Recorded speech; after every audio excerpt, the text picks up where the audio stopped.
после 2 дена тоа што се соочивме со поплави и блокирање на првично завчера патот од Шипковица кон Бродец, после поплавите во долниот дел на градот,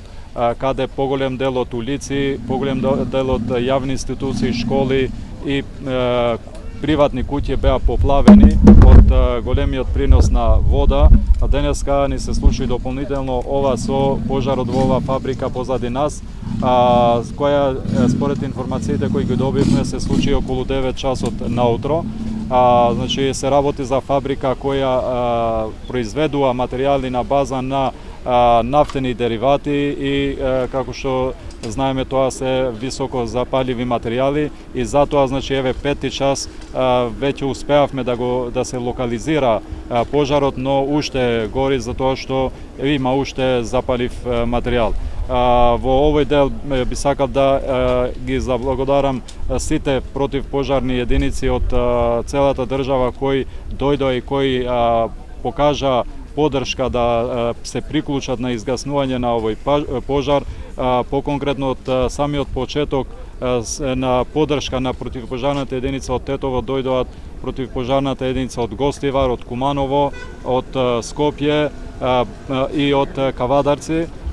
Исто така имавме понуда да ни се приклучат и од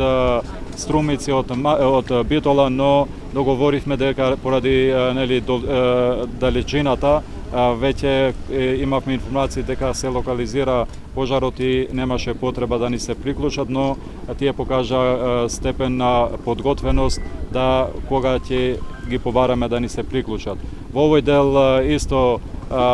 бев во контакти со премиерот кој еве директорот е тука со нас, ја пружи својата поддршка во делот на вклучување на полицијата првично, после и на армијата за да се интервенира од воздух и во делот на мерење на тие мерни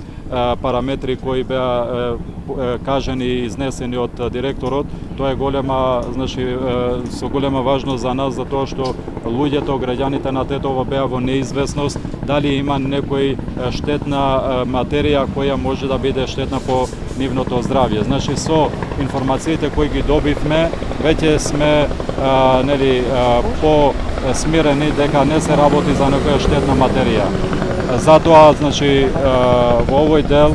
сакам да ја ги информирам сите граѓани дека нема некоја посериозна опасност по нивното здравје и исто така ги повикувам сите училишта, директорите на училиштата, родителите да од утре продолжува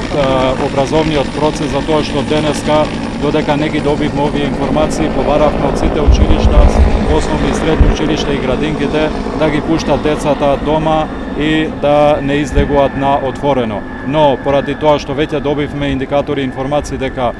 ова загаденост не е штетно по нивното здравје и се надеваме дека брзо ќе се повлече, од утре продолжува образовниот процес нормално. Во овој дел исто сакам голема заблагодарност и до локалните бизниси од Тетово, Гостивар и од околината кои од почетокот со нивната механизација се вклучија во изгаснување на овој пожар. Се надеваме дека ова ќе биде последната катастрофа со која се соочуваме во Тетово и се надеваме дека ова соработка, ова координација ќе биде на највисоко ниво и ако не дај Боже да ни се случи понатаму.